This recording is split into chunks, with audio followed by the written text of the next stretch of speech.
ہوا کرتی ہے اور چند اشخاص یکجا جمع ہو کر جب اللہ رسول کا تذکرہ کرتے ہیں، اللہ رسول کا ذکر و اذکار کرتے ہیں، تو اللہ کے نبی نے ارشاد فرمایا کہ جیسے ہی اس محفل کا اختتام ہو اور جیسے ہی لوگ اپنی جگہ سے اٹھ کر گھر جانے کا ارادہ کرتے ہیں، اللہ اس محفل کے صدقے میں ان کے گناہ صغیرہ کو معاف فرما دیتا ہے۔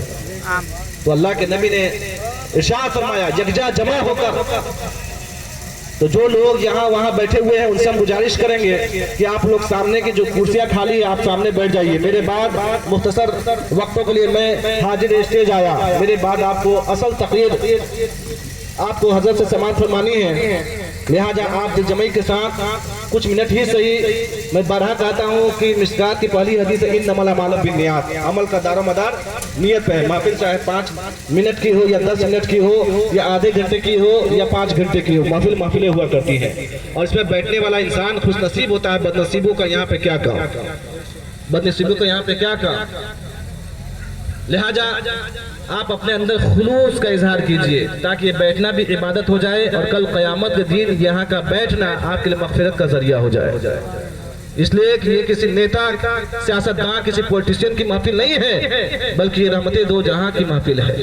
اس محفل میں فرشتے بھی آتے ہیں تو ادب احترام کے ساتھ آتے ہیں۔ اللہ رب العزت کے کچھ خاص فرشتے ہیں، روایات میں آیا ہے کہ ان فرشتوں کو اللہ نے یہ ڈیوٹی دے رکھی ہے کہ فرشتے زمین پہ گشت کرتے ہیں، چکر لگاتے ہیں، علاقے میں گھومتے ہیں، زمین کے ہر ذرہ پہ وہ لوگ مشاہدہ کرتے ہیں، چکر لگاتے ہیں، گشت کرتے ہیں اور یہ دیکھنے کی کوشش کرتے ہیں کہ زمین کے کس حصے پہ بیٹھ کر، کس جگہ پہ بیٹھ کر اللہ والے اللہ رسول کا تذکرہ کر رہے ہیں۔ جب یہ فرشتے کسی ایسی محفل کو پا لیتے ہیں تو روایات میں آیا ہے کہ یہ فرشتے اللہ رب العزت کی بارگاہ میں حاضر ہوتے ہیں، حاضر ہونے کے بعد اللہ رب العزت کی بارگاہ میں التجا کرتے ہیں، دعائیں کرتے ہیں کہ خالق کائنات ہم فرشتے ہیں، معصوم عن الخط ہیں، گناہوں سے پاک صاف ہیں، یا اللہ اے رب کائنات تیرے بندے فلاں علاقے میں، فلاں جگہ میں، زمین کے فلاں حصے پہ بیٹھ کر تیرے اور تیرے پیارے حبیب کا ذکر و اذکار کر رہے ہیں، ہم فرشتے ہیں، ان کے لیے دعائیں خیر کرتے ہیں، یا اللہ جتنے لوگ اس محفل میں بیٹھے ہوئے ہیں ان کے گناہوں کی مغفرت فرما دے۔ آپ اس اندازہ لگا سکتے ہیں اس محفل کی کیا فضیلت ہے، کیا برکت ہے۔ یہ الگ بات ہے کہ آج لوگ دین سے ہٹے ہوئے نظر آ رہے ہیں، آج اسلامک سویلائزیشن، اسلامک سبھیتا، اسلامک سنسکرتی سے ہٹ کر زندگی گزار رہے ہیں۔ آج اگر کھانے کی دعوت نہ ہو کسی پروگرام میں تو لوگ آپ کے دروازے پہ آنے والے بھی نہیں ہیں۔ آج مسلمان کس حالات سے گزر رہا ہے یہ بتانے کی ضرورت نہیں ہے۔ پیغمبر اسلام نے اپنے زمانے میں ہی ارشاد فرما دیا تھا کہ لوگوں ایک زمانہ ایسا آئے گا کہ لوگ فقہا کی محفل سے دور بھاگیں گے، علماء کی محفل سے دور بھاگیں گے، ذکر کی محفل میں بیٹھنا پسند نہیں کریں گے، فقہا کی محفل میں بیٹھنا پسند نہیں کریں گے، علم کی محفل میں بیٹھنا پسند نہیں کریں گے۔ اللہ کے نبی نے اپنے زمانے میں ہی ارشاد فرما دیا تھا کہ ایک ایسا زمانہ بھی آئے گا کہ لوگ علماء کو لعن طعن کریں گے۔ تو ہم دیکھ سکتے ہیں کہ میں فرمایا تھا، آج اپنی نگاہوں سے ہم دیکھ رہے ہیں کہ اللہ کے نبی نے مزید ارشاد فرمایا تھا کہ جب یہ ٹینڈنسی اور جب جس قوم میں یہ برائی اتپن ہو جائے، جب وہ لوگ ذکر کے محفل میں، فقہا کی محفل میں بیٹھنا پسند نہیں کریں گے تو اللہ تبارک و تعالیٰ ان لوگوں پہ 3 بلائیں نازل فرمائے گا۔ کتنے؟ 3 بلائیں نازل فرمائے گا۔ صحابہ لرز جاتے ہیں، کانپ جاتے ہیں، اس لیے صحابہ جانتے ہیں کہ اللہ کے نبی کی زبان پتھر کی لکیر ہوا کرتی ہے۔ اللہ کے نبی نے جو فرما دیا وہ حق ہے اور اس میں کوئی شک کی گنجائش نہیں ہے۔ صحابہ لرز جاتے ہیں، خوف زدہ ہو جاتے ہیں، عرض کرتے ہیں، بنتی کرتے ہیں، یا رسول اللہ، اللہ تبارک و تعالیٰ 3 بلائیں نازل فرمائے گا، تو وہ بلا کیا ہے یا رسول اللہ، ہمیں بھی بتا دیا جائے کہ ہم لوگ جب وہ زمانہ کو پالے تو اس آفت و مصیبت سے بچ کر رہیں گے۔ لہٰذا اللہ کے نبی نے ارشاد فرمایا کہ پہلی بلا اس قوم پہ یہ نازل ہوگی کہ ان کی رزق سے برکت ختم کر دی جائے گی۔ پیسے تو بہت کمائیں گے لیکن برکت ان کو نظر نہیں آئے گا، نہ ہی دل کو سکون ہوگا۔ پھر صحابہ عرض کرتے ہیں، یا رسول اللہ دوسری بلا کیا ہے؟ اللہ کے نبی نے ارشاد فرمایا دوسری بلا یہ ہوگی کہ اس قوم پہ ظالم بادشاہ کو مسلط کر دیا جائے گا اور یہ ظالم بادشاہ حکمران مسلمانوں کو ستائیں گے، ہلاک کریں گے، نیست و نابود کرنے کی کوششیں کریں گے۔ پریزنٹ ٹائم ہم دیکھ سکتے ہیں، آپ ٹیلی ویژن کے ذریعے، اینڈرائیڈ سیٹ کے ذریعے آپ دیکھ سکتے ہیں آج مسلمان کس حالات سے گزر رہا ہے، آج مسلمان کیسی زندگی جی رہا ہے۔ ہر جگہ مسلمانوں کو نیست و نابود، برباد کرنے کی کوششیں کی جا رہی ہے، ہلاک و برباد کرنے کی سازشیں کی جا رہی ہے، لیکن آج ہم دیکھ رہے ہیں لیکن اپنی فطرت کو سدھارنے کی کوشش نہیں کر رہے ہیں. یہ جتنے بھی ہلاکت اور جتنے بھی یہ مسلمان آج جھیل رہے ہیں, آج پریشان نظر آ رہے ہیں, یہ سب گناہوں اور پاپوں کا نتیجہ ہے. آج گناہوں کی وجہ سے ہمارا ضمیر مردہ ہو چکا ہے. آج ہم صرف نام کے مسلمان بن کے رہ گئے ہیں, کام کے مسلمان نہیں ہیں.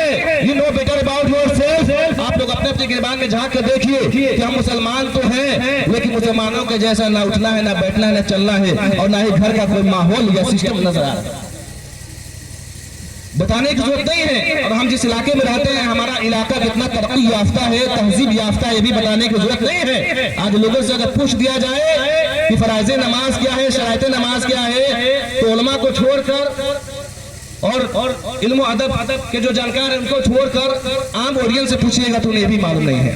جبکہ ایک مسلمان کی ذمہ داری ہوتی ہے کہ نماز, روزہ, حج, زکوٰۃ کے جو مسائل ہیں, اہم مسائل ہیں, تب سے ایک مسلمان کو ضروریات دین کو سیکھنا ضروری ہے. اس نماز, روزہ, حج, زکوٰۃ یہ ہم پہ فرض ہے. یہ محفل میلاد میں ہم بیٹھے ہیں تو یاد رکھیے یہ فرض یا واجب نہیں ہے, یہ ایک مستحب طریقہ ہے. لیکن میں دین سیکھنا کیا ہے, آپ پہ فرض ہے. نماز ہم پڑھتے ہیں, نماز کا طریقہ پتہ نہ ہو تو ہماری نماز ہے کیسی. نماز کے طریقے کو سیکھنے سے پہلے ہمیں وضو کے طریقوں کو سیکھنا ہوگا کہ وضو میں فرائض کیا ہے, وضو میں ضروریات کیا ہے, سنتیں کتنی ہیں. جب آپ اس کو پڑھیے گا, سیکھیے گا اور اس کے مطابق آپ وضو بنائیے گا, تب جا کے آپ کی وضو کمپلیٹ. اور جب آپ کی وضو مکمل ہو جائے اور وضو کے طریقے کو اس کے طریقے سے ادا کیجیے گا, تب آپ کی وضو کمپلیٹ ہے. اس کے بعد ہی آپ نماز پڑھ سکتے ہیں. جب آپ کی وضو ہی صحیح نہیں تو آپ کی نمازیں کیسے؟ تو علم ہو تو علم کے اعتبار سے عمل بھی کرنا کیا ہے, ضروری ہے. باتیں تو بس بہت ہے, اگر باتیں کی جائے تو راتیں ختم ہو جائے, باتیں ختم ہونے والی نہیں ہیں. بارہا میں کہتا ہوں کتنے چونگے بدل گئے, کتنے میک خراب ہو گئے. نہ بدلا تو مسلمانوں کا ضمیر نہیں بدلا, مسلمان نہیں بدلے. بارہا ہم تو سنی مسلمان ہیں. کثیر تعداد سے ہم اجلاس, محفل میلاد کے انعقاد کرتے ہیں. شادی کا موقع ہو تب میلاد, چہلم ہو تب میلاد, بچے کی پیدائش کی خوشی ہو اس پہ بھی ہم میلاد کرتے ہیں, گھر بوجھ ہو اس میں بھی ہم میلاد کرتے ہیں. اتنی نصیحت کی محفلیں ہو رہی ہے, لوگ تقریریں سن رہے ہیں, لیکن آج لوگوں کا رویہ دیکھیے. جبکہ اصلاح کا کام زیادہ ہو رہا ہے, علماء اپنے کام کو ذمہ داری سے آپ کے سامنے رکھ رہے ہیں, دین کی بات احکام سکھا رہے ہیں, لیکن ہم فقط سن رہے ہیں, عمل کرنے کی کوشش نہیں کر رہے ہیں. کاش ہر محفل میلاد سے, جس محفل میں, جس کانفرنس میں علماء ہزاروں دین کی باتیں بتاتے ہیں, تو ہر محفل میلاد, ہر کانفرنس سے ہزاروں مسائل کو چھوڑ کر ہر محفل میلاد, ہر اجلاس, ہر مجمع اور ہر کانفرنس سے اگر ایک بات کو سیکھ کر ہی مسلمان اگر اس پہ عمل کرنا شروع کر دیتا تو ہمارے سماج سے یوں ہی کتنی بیماریاں ختم ہو جاتی, برائیاں ختم ہو جاتی ہے. افسوس ہمارا ضمیر اس قدر گندا ہو چکا ہے, سیاہ ہو چکا ہے کہ آج علماء کی تقریریں بھی ہمارے دل پر اثر نہیں کرتی. کیوں؟ دل کا رنگ سیاہ ہو چکا ہے. اور بارہا میں کہتا ہوں کہ اللہ کے نبی کی حدیث ہے, جب انسان گناہ کا عادی ہو جاتا ہے یا گناہ کرتا ہے تو اس کے دل پہ ایک سیاہ داغ لگا دی جاتی ہے, پھر گناہ کرتا ہے, پھر سیاہ داغ. یہاں تک اللہ کے نبی نے مزید ارشاد فرمایا ہے کہ جب مسلمانوں کا ضمیر اور دل سیاہ ہو جائے تو شیطان سور کی شکل میں اس انسان کے دل پہ چپک جاتا ہے. کچھ دیر کے لیے علماء کی تقریر سننے کے بعد یہ محسوس ہوگا کہ تبدیلیاں ہونی چاہیے, مجھے بدلنا چاہیے, لیکن جیسے ہی پروگرام کا اختتام ہو پھر وہی ٹینڈنسی, وہی نظریہ, وہی فطرت, وہی چیز. اس لیے کہ پورن روپ سے ہم شیطان ہمارے دل پہ قابض ہو چکا ہے, ہم اسے چنگل سے نکل نہیں پا رہے ہیں اور غفلت کی زندگی جی رہے ہیں, نمازیں قضا کر رہے ہیں, برائیوں میں مہوے مگن ہیں. آج اینڈرائڈ سیٹ کا زمانہ ہے, آج کثیر تعداد سے ہم دیکھ سکتے ہیں آج نیو پیڑھی, نیو جنریشن اگر بستر پہ لیٹ جائے تو رات میں وظائف, جبکہ نبی کی سنت ہے کہ سونے سے پہلے اللہ کے نبی نے فرمایا کہ کچھ وظیفہ پڑھ لیا کرو کہ شاید کل کا صبح کا سورج دیکھنا نصیب نہ ہو. لیکن آج ہم دیکھ رہے ہیں وظیفہ چھوڑ کر, وظائف چھوڑ کر آج اینڈرائڈ سے مووی وغیرہ, غلاظت, یہ سب چیزیں دیکھ کر سوتے ہیں, اٹھتے ہیں 10 بجے 8 بجے. یہ نحوست نہیں تو اور کیا ہے؟ غور کیجئے. آج اگر کہہ دیا جائے کہ آپ قرآن کی تلاوت کیجئے, یہ نماز پڑھیے تو اس میں دل نہیں لگتا ہے, لیکن 4 گھنٹہ 5 گھنٹہ وہ موبائل لے کر لگا ہوا ہے. دنیا کی محبت, دنیا کی چاہت میں ہمارے دل کو, قلب و جگر کو اس قدر سیاہ کر چکا ہے کہ آج ہمارا ضمیر مردہ ہو چکا ہے. اور اللہ دنیا کی محبت کی وجہ سے ہمارے دلوں سے اللہ رسول کی محبت ختم ہوتے جا رہی ہے، ہم شریعت سے الگ ہوتے جا رہے ہیں۔ اللہ کے نبی نے تو اپنے زمانے میں ارشاد فرما دیا کہ جب ایسی برائیاں اتپن ہو جائے تو اللہ 3 بلائیں نازل فرمائے گا۔ ظالم، دوسری بلا کیا ہے؟ ظالم بادشاہ کو اس پر مسلط کر دیا جائے گا۔ تو ہر جانب چہار جانب ہم نظر اٹھا کر دیکھ سکتے ہیں ہم کس ماحول میں جی رہے ہیں، آج کس حالات سے مسلمان گزر رہا ہے۔ پھر صحابہ نے عرض کیا کہ یا رسول اللہ تیسری بلا کیا ہوگی؟ سوچئے تیسری بلا کیا ہوگی؟ سوچئے، رونے کا مقام ہے۔ جب یہ سوال پوچھا گیا یا رسول اللہ یہ بتائیے کہ تیسری بلا کیا ہوگی، تو اللہ کے نبی نے ارشاد فرمایا تیسری بلا یہ ہوگی کہ اس قوم کے لوگ جب انتقال کریں گے، مریں گے تو کفر کی حالت میں مریں گے، کافر ہو کر مریں گے۔ غور کیجئے، کافر ہو کر مریں گے۔ تو بلا شبہ جب یہ لوگ عوام الناس جب علماء سے دوری اختیار کر لیں گے، شریعت طریقت کی جہاں بات ہوتی ہے وہاں پہ وہ بیٹھنا پسند نہیں کریں گے، علماء کی محفل میں بیٹھنا پسند نہیں کریں گے، تو یاد رکھیے گا ان کے اندر علم کی کمیاں آ جائے گی، وہ حلال کو حلال نہیں سمجھے گا اور حرام کو حرام بھی نہیں سمجھے گا، اور جہالت کی کثرت کی وجہ سے ایمان جیسی بے قیمت چیز ان کے سینوں سے نکل جائے گا اور انہیں پتہ بھی نہیں چلے گا۔ تو اللہ کے نبی صاف ارشاد فرمایا کہ ایسے لوگ کافر ہو کر مریں گے، کافر ہو کر مریں گے۔ تو بے شک جب آپ شریعت کو سیکھیے گا اور اللہ کی معرفت کو پہچانیے گا، جب آپ طریقت کو سمجھیے گا، جب آپ روحانیت کو سمجھیے گا، تب جا کر آپ اللہ رسول کو راضی کر سکتے ہیں۔ جب آپ کے پاس علم ہی نہ ہو تو عمل کہاں سے؟ انسان اپنے خیالات سے نہیں بلکہ انسان اپنے کردار سے پہچانا جاتا ہے۔ اور جہاں تک محفل میلاد ہے تو میں آپ کو بتاتا چلوں محفل میلاد کی کیا فضیلت ہے۔ ہم جو محفل میلاد انعقاد کرتے ہیں ہر موقع پر، تو میں آپ کو بتاتا چلوں ہم سنی مسلمان ہیں اور یہ ہمارے بزرگان دین کا طریقہ رہا ہے صدیوں سے، جو آج تک اس رسوم کو ہم نبھا رہے ہیں اور انشاءاللہ قیامت تک نبھاتے رہیں گے۔ امام احمد بن حنبل کی حدیث ہے جلد 7، غور کیجئے گا کہ چند اصحاب یکجا جمع ہو کر، غور کیجئے گا امام احمد بن حنبل کی حدیث ہے جلد 7، راوی فرماتے اس حدیث مرتبہ چند اصحاب یک جگہ جمع ہو کر، یکجا جمع ہو کر اللہ رسول کا تذکرہ کر رہے تھے۔ راوی فرماتے ہیں یہ صحابہ اکرام بیٹھ کر یکجا جمع ہو کر آمد رسول پہ چرچا کر رہے تھے کہ اللہ کے نبی پیغمبر اسلام جب دنیا میں تشریف لانے سے پہلے دنیا کا حوال اور معاملات کیسے تھے، اور اللہ کے نبی جب دنیا میں تشریف لائے تو کیا انقلاب رونما ہوا، کتنی تبدیلیاں آئیں سماج میں اور کتنی برائیاں ختم ہو گئی، اس پہ تذکرہ کر رہے تھے، گفتگو کر رہے تھے۔ راوی فرماتے ہیں کچھ دیر کے بعد اس محفل میں رحمت دو عالم پیغمبر اسلام تشریف لاتے ہیں، آقا مسکرا رہے تھے اور صحابہ کے جانب کھڑے ہو کر مسکراتے ہوئے کہا تھا، ارشاد فرمایا اے میرے صحابیوں تم یہاں پہ جمع ہو کر جو اللہ رسول کا تذکرہ کر رہے ہو، ذکر و اذکار کر رہے ہو، تم سے بہترین محفل میں اللہ تمہارا تذکرہ کر رہا ہے، فرشتوں کی جماعت میں تمہیں یاد کر رہا ہے، تم یہاں پہ جمع ہو کر جو تم اللہ رسول کا تذکرہ کر رہے ہو اس محفل سے اللہ بہت ہی خوش ہوا ہے اور اس سے اچھی جماعت اور اس سے اچھی محفل میں تمہارا تذکرہ فرما رہا ہے اور فخر کر رہا ہے۔ غور کیجئے، فخر کر رہا ہے، غور کرنے کا مقام ہے۔ اللہ کے نبی نے فرمایا کہ تھوڑی دیر پہلے جبریل امین میرے پاس آئے تھے اور انہوں نے مجھے یہ خوشخبری دی کہ اپنے امتیوں کو بتا دیجئے کہ یہ محفل سے اللہ فخر کر رہا ہے اور اس سے بہترین محفل، گناہوں سے پاک صاف محفل، فرشتوں کی جماعت میں اللہ ان کا چرچا کر رہا ہے اور فخر کر رہا ہے۔ غور کیجئے گا تو میلاد مصطفیٰ جو ہم مناتے ہیں، غور کیجئے گا یہ کس کی سنت ہے؟ یہ کس کی سنت ہے؟ میلاد مصطفیٰ منانا یہ رب کی سنت ہے، بولے سبحان اللہ، رب کی سنت ہے۔ غور کیجئے گا، فرض تو نہیں ہے لیکن رب کی سنت ہے، تو غور کیجئے سارا عالم خطاب الہی کا مخاطب تھا، گویا سارا دنیا اجتماع عظیم ہے، خدا پاک میلاد مصطفیٰ کا ذکر فرما رہا ہے۔ پتہ یہ چلا کسی محفل میں کسی مجمع میں مصطفیٰ کا ذکر کرنا خدا کی سنت ہے۔ اسے سب سے پہلے مصطفیٰ کا چرچا، مصطفیٰ کا ذکر خود خالق کائنات نے کیا۔ تو غور کیجئے مصطفیٰ جان رحمت پیغمبر اسلام مصطفیٰ جان رحمت صلی اللہ علیہ وآلہ وسلم کی ایک سنت کی یہ فضیلت ہے کہ اگر کوئی مقرر اپنے خطابت میں ایک سنت کی فضیلت کو بیان کرنا چاہے تو بیان نہیں کر سکتا ہے، ایک خطیب اپنے خطابت میں بیان کرنا چاہے تو نہیں کر سکتا ہے، ایک لکھنے والا اگر نبی پاک کے ایک سنت کی فضیلت لکھنا چاہے تو کما حقہ نہیں لکھ سکتا ہے۔ تو آپ غور کر سکتے ہیں کہ پیغمبر اسلام کے ایک ادنا سی سنت کی فضیلت کو کوئی بیان نہ کر سکے، ادنا سے سنت کی فضیلت کو کوئی لکھ نہ سکے، تو غور کیجئے نبی پاک کے سنت کے فضیلت کو کوئی بیان نہ کر سکے، نہ لکھ سکے، تو بھلا جو چیز خود خالق کائنات کی سنت ہو اس کی فضیلت کا ہم اندازہ کیسے لگا سکتے ہیں؟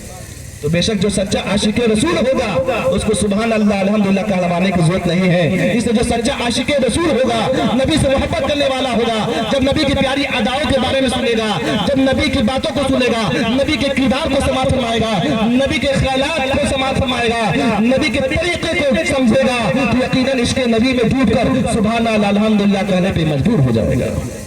جب کوئی عاشق مصطفیٰ عشق رسول میں ڈوب کر سبحان اللہ الحمدللہ کہنے پہ مجبور ہو جائے تو آپ سمجھ لیجئے گا کہ عشق رسول کا چراغ اس کے دل میں منور ہو چکا ہے۔ اسی لیے حضور نقیب الاولیاء نے کہا خوب لکھا ہے، اونچا جو چڑھ گیا ہے گرایا نہ جائے گا، رفعت کی منزلوں سے ہٹایا نہ جائے گا، خود رب کائنات نے روشن کیا جسے بھوکوں سے وہ چراغ بجھایا نہ جائے گا۔ وہ سار بھم ساس و ستا خالق کائنات نے اپنے نبی کو تمام عالمین کے رحمت بنا کر کے بھیجا۔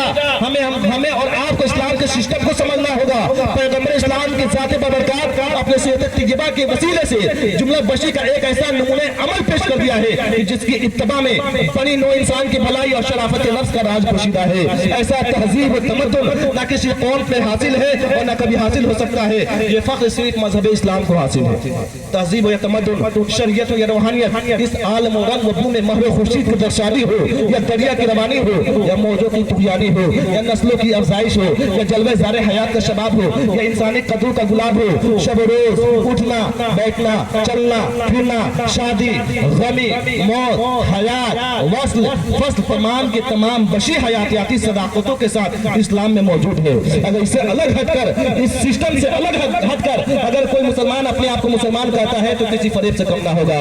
اس الفت کا معیار کوئی دیکھے تو، ویسے گرنی کا ذرا پیار کوئی دیکھے تو پھر کہیں دنیا میں جانے کی ضرورت کیا ہے؟ سیرت سید ابرار کو دیکھے تو یہ اللہ کا کرم ہے۔ ہماری زبان میں وہ طاقت کہاں کہ ہم مصطفیٰ جان رحمت کی تعریف بیان کر سکے۔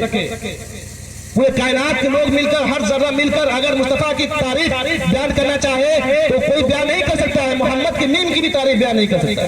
یہ اللہ کا احسان عظیم ہے کہ مجھے بولنے کی طاقت دی، کچھ ٹوٹے پھوٹے الفاظ میں اپنے نبی کی شان بیان کر لیتا ہوں، یہ بھی اللہ کا احسان عظیم ہے۔ ورنہ اللہ کہ نبی کی وہ شخصیت ہے، وہ ذات ہے کہ وہ کسی کی میلاد کا محتاج نہیں، کسی کی نعت صحیح پڑھنے کا بھی محتاج نہیں ہے۔ کیوں؟ اس لیے کہ اپنے مصطفیٰ کا ذکر، اپنے محبوب کا ذکر خود خالق کائنات کر رہا ہے، اور خالق کائنات نے قرآن مقدس میں ارشاد فرما دیا، ورفعنا لک ذکرک، اے میرے محبوب میں نے آپ کے ذکر کو اگم اپار بنایا۔ خالق کائنات نے قرآن مقدس میں ارشاد فرما دیا، ورفعنا لک ذکرک، اے میرے محبوب میں نے آپ کے ذکر کو اگم اپار بنایا۔ تو آپ سوچئے کہ جس کے ذکر کو خود خالق کائنات نے رفعت کی منزل عطا فرمائی ہو، جس کے ذکر کو خود خالق کائنات نے بلندی کا مقام عطا کیا ہو، جس کے ذکر کو اگم اپار بنایا ہو، خالق کائنات نے اپنے محبوب کے ذکر کو فضائل کو بیان کیا ہو، تو بتائیے وہ شخصیت کسی کا ذکر کا محتاج ہے جس کا چرچا، جس کی سیرت کا چرچا، جس کے اخلاق کا چرچا خود خالق کائنات کر رہا ہے، اور جس کو بلندی کے مقام خود خالق کائنات نے عطا کیا ہو، تو نبی کی شان کو کوئی گھٹا کیسے سکتا ہے؟ کوئی نہیں گھٹا سکتا، کسی کے اوقات نہیں۔ یہ مصطفیٰ جان رحمت صلی اللہ علیہ وسلم کی محبت ہے۔ آج علماء آتے ہیں تو سب سے پہلے یہی بولتے ہیں کہ آئیے سب مل کر ہم لوگ درود شریف پڑھ لیں۔ ہم عاشق رسول ہیں، ہمیں اور آپ کو چاہیے کثیر تعداد سے درود شریف پڑھا کرے، اور سونے سے پہلے بھی درود شریف پڑھا کیجیے۔ درود شریف کتنی فضیلتیں ہیں، اتنی فضیلتیں ہیں کہ کچھ ایسے وظائف ہیں اور قرآن آیات ایسے ہیں کہ جب آپ پاک ہوئیے گا تبھی آپ پڑھ سکتے ہیں، آپ ناپاکی کے حالت نہیں پڑھ سکتے ہیں۔ یہ اللہ کا احسان عظیم ہے، درود کی یہ فضیلت ہے کہ آپ پاک ہو چاہے ناپاک ہو، ہر حالت میں پڑھ سکتے ہیں۔ اور روایات میں یہ بھی آیا ہے کہ کوئی دعا مانگی جائے اور اسے اول اور آخر میں درود شریف پڑھ لی جائے تو وہ اللہ کی بارگاہ میں دعا قبول ہو جاتی ہے۔ اور یہاں تک حدیث پاک میں ہے کہ جس دعا کے شروع میں اور آخر میں درود شریف نہ پڑھی جائے وہ دعا آسمان عظیم پہ معلق ہوتی ہے۔ تو ہماری دعا کی مقبولیت بھی درود میں چھپا ہوا ہے، اور ہم اور آپ یہاں پہ پیدا ہوئے ہیں، دنیا میں آئے ہیں، یہ بھی درود کا ہی صدقہ ہے۔ بولے سبحان اللہ۔ کیا ہے؟ درود کا ہی صدقہ ہے. یہ آخری جملہ میں آپ کو بتاتا چلوں. آپ دل جمعی کے ساتھ بیٹھیے، اس لیے کہ صاحب میلاد سے بات ہو گئی کب تک پروگرام ختم کرنے ہیں. انشاءاللہ یہ آخری جملہ آپ سماعت فرمائیے.